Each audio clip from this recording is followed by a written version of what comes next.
Aduh, kalau saya sebagai ibu ya dok ya, wanita, ibu, nanti juga saya akan menjadi contoh buat anak-anak saya kelak, baik menantu, anak perempuan saya. Kalau ada perbendaharaan kata di atas mengkhawatirkan, tragis, miris, mungkin itu yang akan saya gunakan. Tapi saat ini fenomena-fenomena seperti itu betul-betul mengiris-ngiris hati kita setiap kita mendengar berita-berita yang baru up di media. Dan itu kan yang up di media, ada juga yang tidak di-up kan. Tidak terblow up, Tidak betul. terblow. Kelainannya ada di mananya nih psikologisnya? Pelakunya ini ya, kenapa Si pelaku. dia melakukan pelecehan seksual ya? Yang kita omongin sekarang ini pelakunya tuh ayah kandungnya.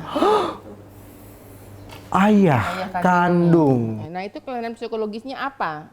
Tentunya dia tuh mempunyai kelainan ini, bisa punya kelainan kan itu udah lama. Apa aja? Yang pertama tuh biasanya pelakunya ini itu narsis. Kalau anak tiri mah udah biasa ya, jadi korban ya, anak kandung. Nah berarti si bapaknya itu narsis atau si ibunya kan pelaku nggak harus bapak ya, ibu juga bisa loh memperkosa. Ada kasusnya ada.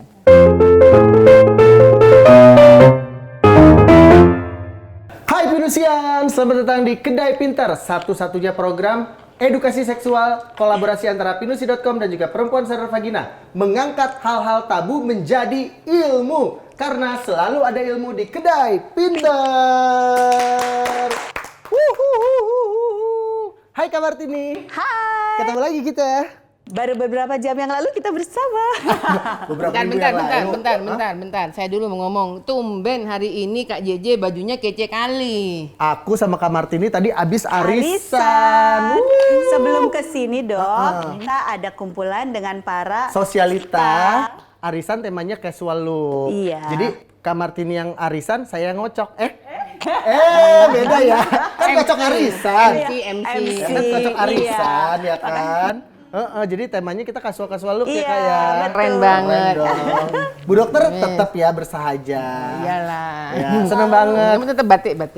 Iya, tadi kita kan habis arisan ya. Habis Kak Martini. arisan. Habis itu langsung syuting kita hari Kesini, ini ya. iya. Terima kasih loh mau datang lagi loh di Kedai Sama-sama. Pinter. Kali ini kita mau ngebahas lagi tapi mau dikenalin lagi nggak sih Kak Martini udah berapa kali di sini, nggak usah kayaknya. Besok lagi mau diundang lagi minggu depan lagi. Ya Allah. Pinusian udah pada familiar nih sama Kak Martini nih akhirnya nih. Kak Martini ini seorang sosialita Jakarta dan perancang busana serta fashion dengan culture Indonesia.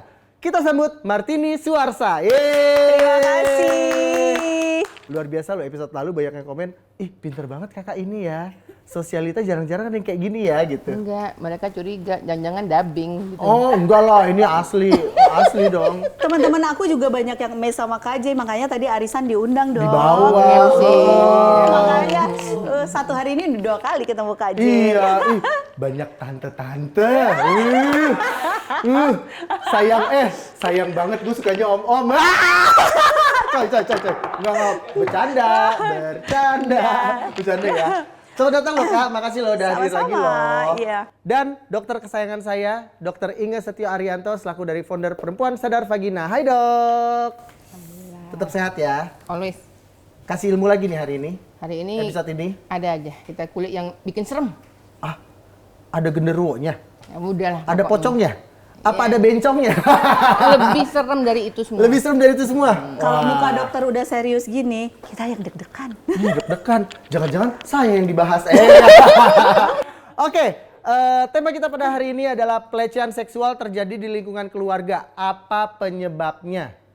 Waduh, di lingkungan keluarga yang harusnya hangat, harmonis, mensupport anak, aman. Kok malah jadi ada pelecehan seksual? Kita bahas ya. Nah, Kak Martini nih sebagai seorang ibu Iya. dan seorang istri, ya kan? Bagaimana pandangan Kak Martini terhadap fenomena pelecehan seksual yang terjadi di lingkungan keluarga? Aduh, kalau saya sebagai ibu ya dok ya, wanita, ibu, nanti juga saya akan menjadi contoh buat anak-anak saya kelak, baik menantu, anak perempuan saya.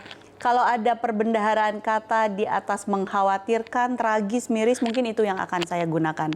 Tapi saat ini fenomena-fenomena seperti itu betul-betul mengiris-ngiris hati kita setiap kita mendengar berita-berita yang baru up di media.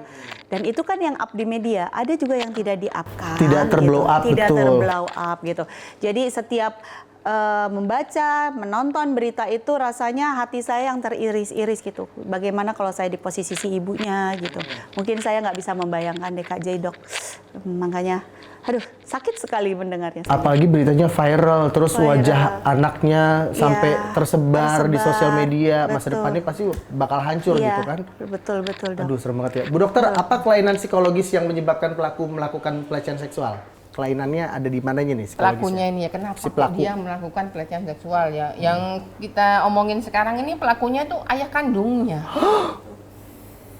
Ayah kandung. Nah itu kelainan psikologisnya apa? Tentunya dia tuh mempunyai kelainan ini, bisa punya kelainan kan itu udah lama. Apa aja? Yang pertama tuh biasanya pelakunya ini itu narsis. Narsis, dia tuh suka menjadi pusat perhatian. Suka karena dari luar dia tuh nggak jadi pusat perhatian, akhirnya ya siapa ya?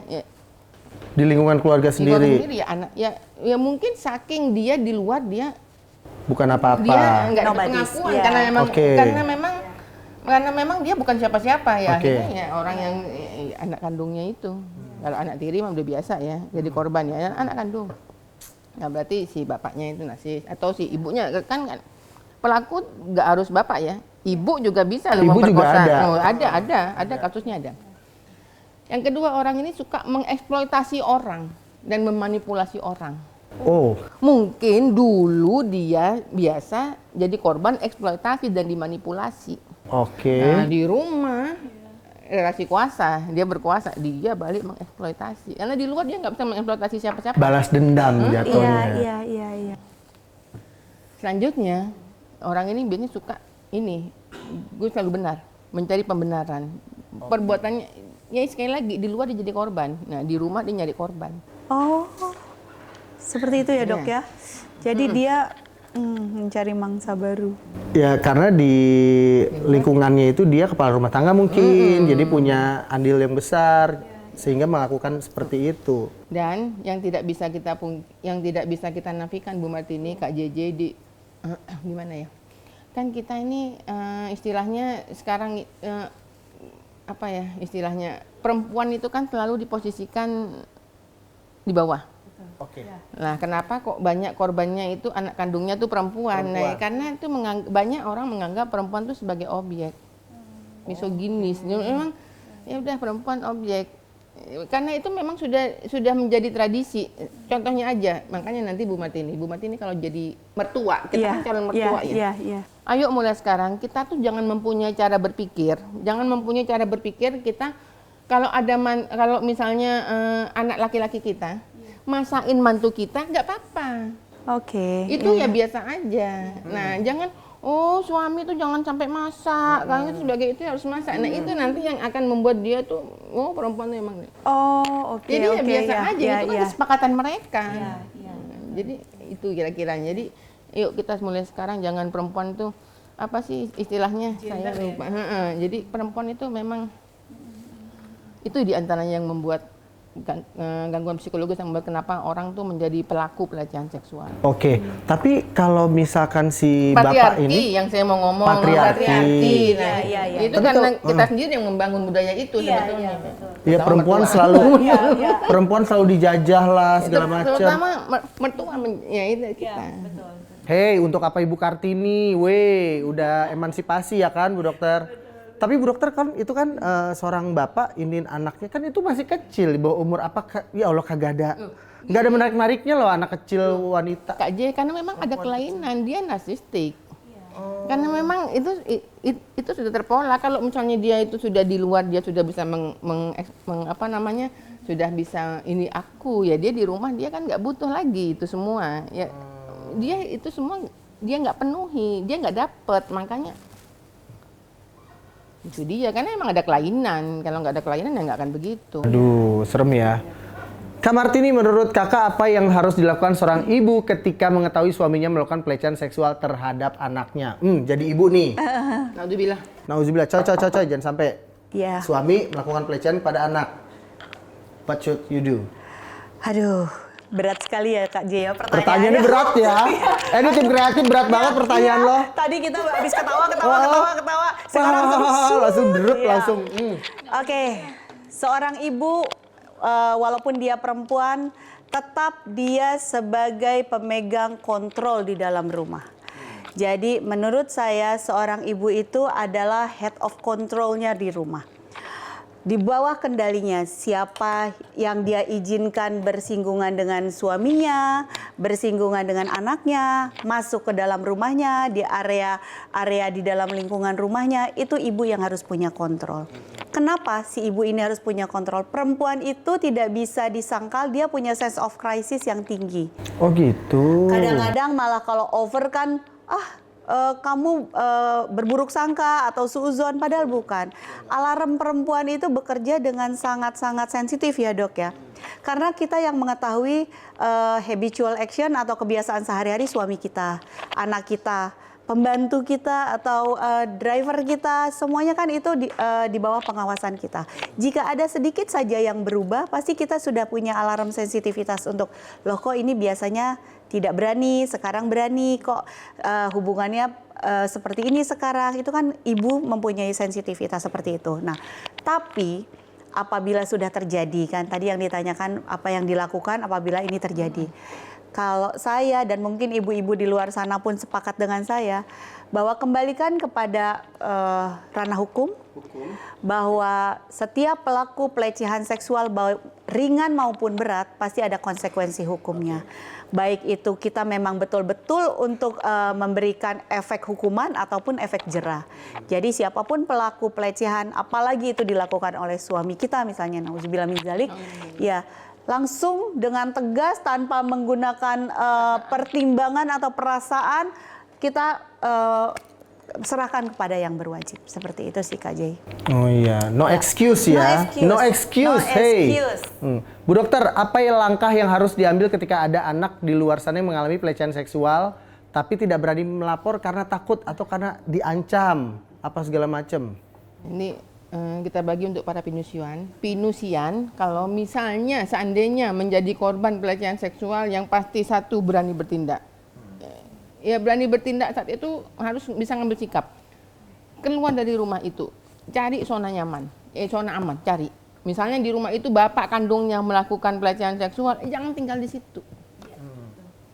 Ke neneknya, berani harus berani ngambil keputusan. Berani ngambil keputusan dan cari orang terdekat yang bisa dipercaya. Ngomong, neneknya, bibinya, pokoknya harus ngomong. Karena kalau nggak ngomong, itu akan terus terjadi, terus dan terus. Akan berkelanjutan ya, Bu dokter ya. Apalagi itu bapak kandungnya. Makin berat, bahkan bisa sampai hamil. Kalau sampai hamil, anak yang dikandung itu kemungkinan cacat itu besar, Bu. Karena kan gennya banyak yang sama. Darah satu sedarah. Gennya kan banyak yang sama. Jadi yang gen-gen yang jelek-jelek itu kemungkinan keluar itu lebih besar. Loh ya kan gennya kan banyak yang numpuk. Terus setelah kita ngomong ke orang yang dipercaya, neneknya, bibinya, mungkin kalau ke ibunya ngomong sama nenek, nanti sama dengan nenek ke ibunya. Habis itu ya betul kata Bu Martini, pihak berwajib. Jadi gini, memang no excuse, memang enggak memang. Karena itu udah sakit. Dan kalaupun diredam, itu lambat laun nanti akan terulang kembali dan kerusakannya makin parah. Udah lebih baik no.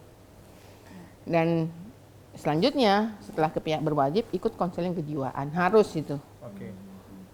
Bisa konsul juga ke PSP. PSP siap untuk mendampingi. Bagi korbannya ya dok ya? Iya, bagi korban. Ya.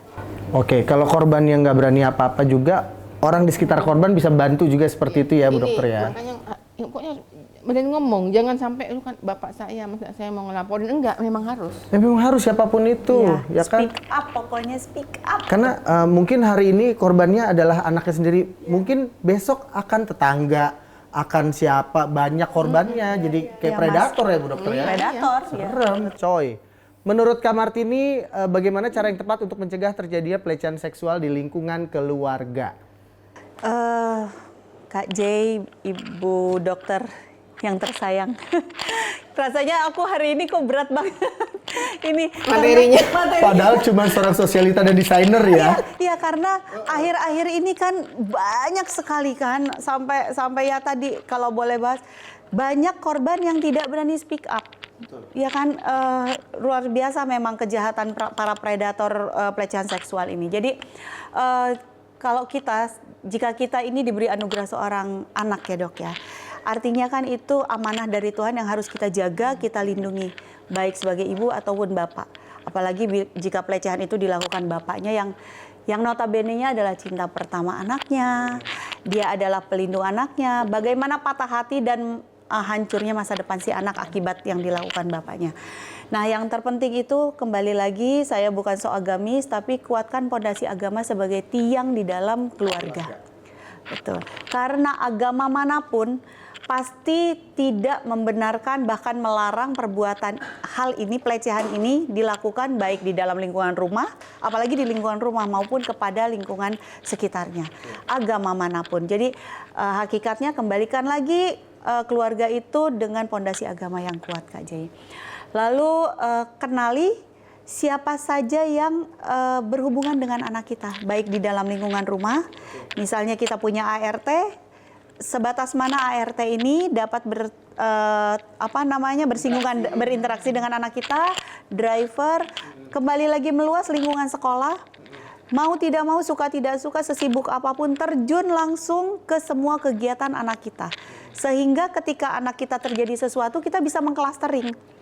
Karena memang pelecehan seksual itu dilakukan oleh orang-orang terdekat gitu kan. Dan ada niat, ada kesempatan gitu. Nah, ketika kita sudah mengklastering itu, kita pasti tidak akan kebingungan atau kita gamang untuk kenapa nih dan bagaimana untuk menyikapinya.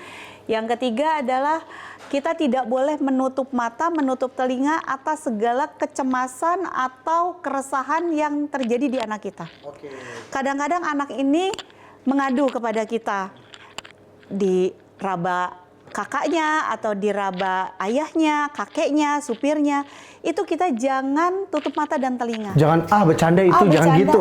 Jangan. Perasaan kamu saja. Dengar, karena itulah kalau tidak mengadu kepada kita, dia Ke mengadu siapa kepada lagi? siapa Betul. gitu. Kadang-kadang ibu ini apalagi udah capek, habis arisan, habis nani gitu kan. Itu perasaan kamu aja, masa papamu begitu, masa kakakmu begitu. Nah, nggak mungkin. Nah, zaman sekarang ini sudah tidak boleh.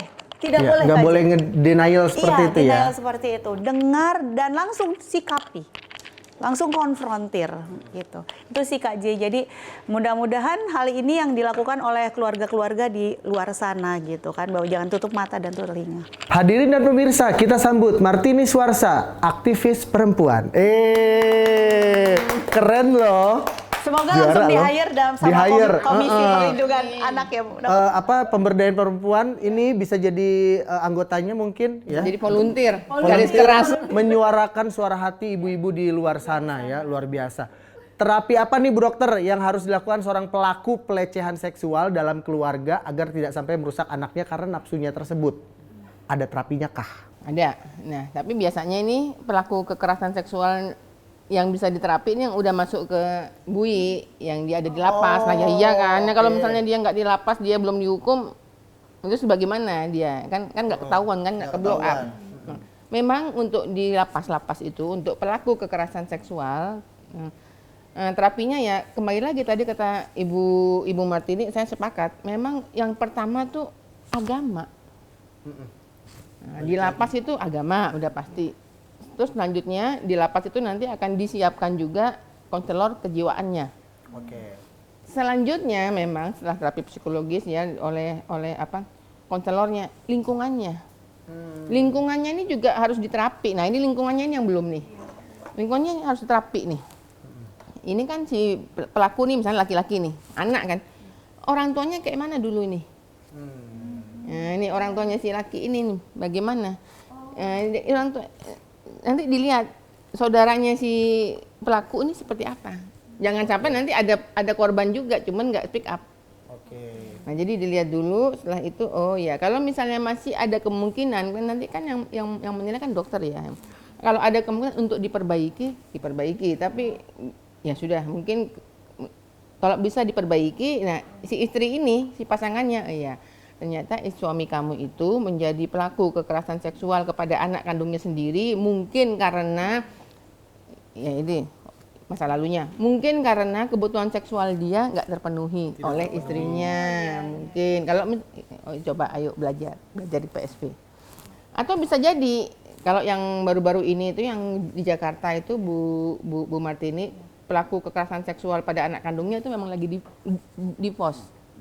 Nah, dia memang ya sudah, berarti ya memang udah alhamdulillah. Kalau memang udah di pos ya memang ya terapinya ya kejiwaan, ya terapi hukum ya sudah hukum ya sudah benar kan yang kita omongin kan. Kalau misalnya dia lagi dalam status pernikahan. Dan yang kita harus sadari, untuk pelaku kekerasan seksual itu kemungkinan untuk dia menjadi pelaku lagi residivis itu besar. Akan melakukan lagi ya. Jadi lingkungan itu sangat betul-betul mempengaruhi. Makanya apabila sedang rumah tangganya itu nggak di pos, rumah tangganya masih utuh, kemungkinan untuk melanjutkan lagi itu memang harus betul-betul didukung dengan pengetahuan agama dan pengetahuan ilmu seksualitas dari istri. Kalau memang masih mau menerima suaminya lagi, ya tentunya anak-anaknya ya nggak di situ, nggak Dipisahkan ya dok ya. memang nggak tinggal di situ. Aku mau nanya deh, Bu Dokter sama Kak Martini nih, tanggapan ibu-ibu dan kakak ini. Ada anak yang suka masih gelendotan sama bapaknya, baik itu anak cewek atau anak cowok gitu kan, gelendot padahal umurnya udah belasan, 13 atau 14, udah 15. Itu ada juga bisa faktor pengaruh nggak sih, Bu Dokter, akan terjadinya pelecehan kayak gitu karena si kemanjaan ini gitu? Ini kebetulan anak saya nih Bu Martini, anak saya yang bungsu itu kan si Adinda itu usianya 13 tahun. Usianya 15 tahun 15 dia, tahun. mau SMA. Jadi sama ayahnya, lah itu memang gelendotan kayak gitu.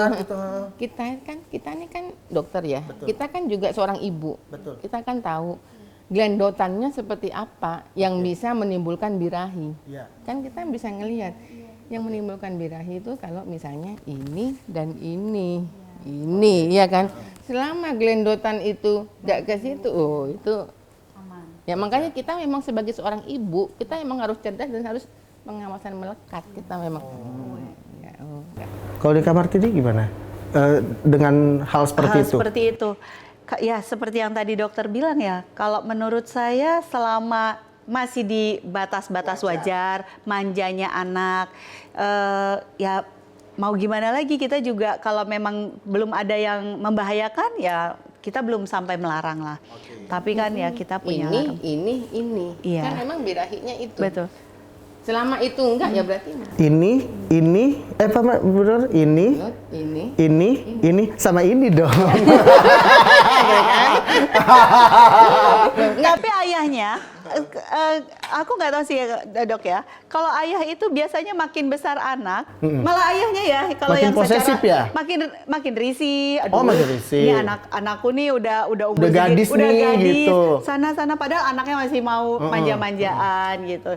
Ya habiskan dulu lah sebelum dia gelendotan sama calon suaminya. Iya betul. Kak Martini, ini ada sebuah kasus yang lagi viral, seorang ayah menyetubuhi anaknya yang berumur 14 tahun hingga hamil. Ya Allah, na'udzubillah min zalik. Dan kemudian melahirkan. Bagaimana pandangan kakak terhadap kasus ini nih? Aduh, ini saya sebagai Martini seorang ibu yang frontal nggak atau harus jaga image? Kalau yang frontal, biar di luar sana tuh segera tahu. Dilakukan hukuman yang seberat-beratnya, kalau perlu dikebiri.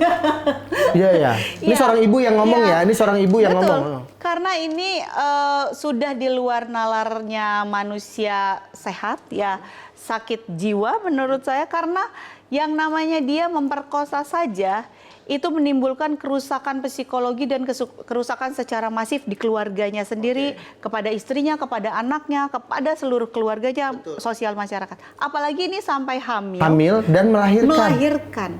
Kebayang ini anak manggil siapa ke dia? Manggil siapa? Masa Daddy Grandpa gitu. Iya kan?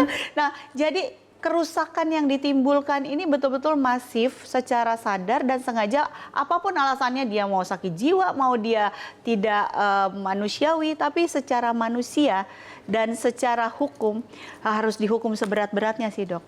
Apapun undang-undangnya, baik undang-undang perlindungan anak, undang-undang hukum pidana, wanita mungkin. Dan jadi segera eksekusi kalau perlu dipublikasikan agar menjadi efek jerah bagi siapapun yang membacanya. Oke, jadi ya orang-orang di luar sana nggak akan ikut-ikutan juga karena ada contoh. Betul ya. Ih, serem juga ya Serem itu ya, 14 tahun loh hamil. Iya, 14 tahun hamil, belum waktunya. Aduh, itu anak kayak mana itu? Bu dokter, apa dampak negatif pada kesehatan seorang anak yang melahirkan di bawah umur? Yang tadi tuh, 14 tahun. Ya, karena rahimnya belum berkembang sempurna. Betul. Ya, pasti anaknya itu prematur. Ya karena kan tempat rumahnya, tempat dia makan hidup kan belum sempurna. Anaknya prematur. Berat badan bayinya rendah. Sehingga kalau misalnya nanti dia lahir, ya belum tentu dia bisa hidup. Kalaupun hidup, belum tentu dia sempurna. Belum lagi nanti pendarahan saat persalinan. Dan dapat meningkatkan kematian ibu dan anak. Pokoknya itu berisiko banget. Apalagi yang menghamili ayahnya gennya sama lagi itu, segala macam. Masih banyak kemungkinan. Anak yang lahir nanti, kalaupun misalnya dia lahirnya bisa hidup, kemungkinan tekad besar. Karena kan gen yang negatifnya kan banyak. Nah itu nempel jadi keluar. Keluar maksudnya keluar bersifat. Terus ada judul deh. Ayahku adalah kakekku, kayak gimana gitu. Coy, serem. Atau suamiku adalah ayah dari cucuku gitu. Ya Allah, repot. Ya.